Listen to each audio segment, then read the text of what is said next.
I'm Laura. I'm a teacher and a PhD candidate in psychology in New York City. And I'm also on the core circle of Women of Spirit and Faith.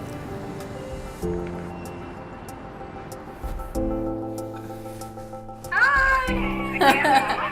Who's on the call? Who am I hearing? We are currently talking to women all over the country, gathering wisdom and knowledge as we put together Alchemy to our national conference.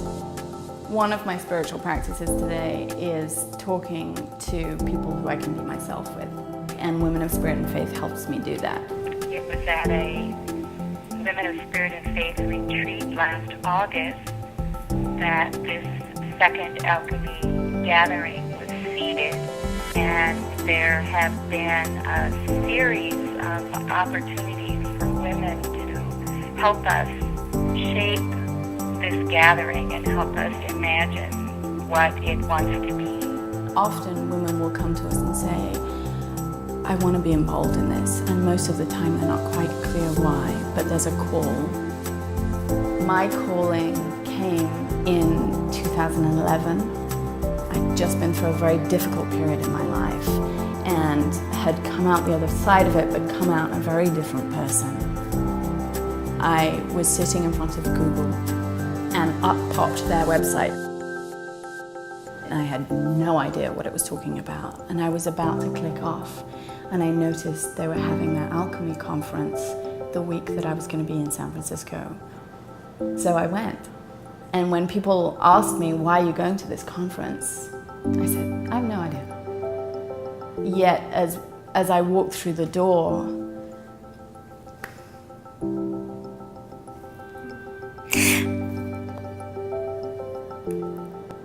there was just this warm hug of women that enveloped me.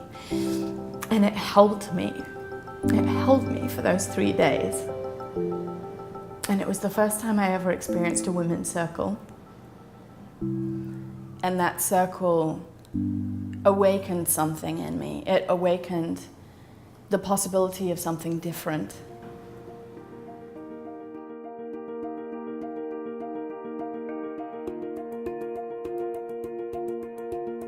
So at the moment I'm studying for a PhD, which actually I'm no longer calling my PhD. It's the TJP, which is the Joy Project. And that's ironic because for 4 years it was the most miserable thing ever. There was this sense in me that there was a total disconnect between what I was learning in classrooms and what was really happening inside of me and in the world. And I said, I can't do this anymore. I can't study this way. I can't be in a classroom this way anymore. I've been saying for years, it's my university that's holding me back. It's the system that's holding me back. And to a certain extent that was true, but what was really, the cage was internal. I said to myself, if I was going to spend the summer being with people I love, talking about things that feel really meaningful to me, what would I do? And then I made that my PhD. So I am traveling around the country, being with women, and asking them about their experiences of traditional learning environments, and then their experiences of non-traditional, whatever that means to them.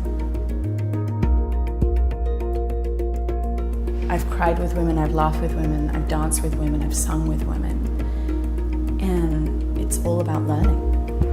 You know, we created this system where we pass on the baton through books and lectures, and the way the baton is passed really is through how we live our lives. That first circle at Women of Spirit and Faith gave me permission to really be who I am. Some of the most exciting moments of my research are when we stop talking about the real questions and we get into that moment where we say something that's true. And it's in those spaces of, I don't really know, but here's how I try, where real learning happens. It's this iterative spiral almost.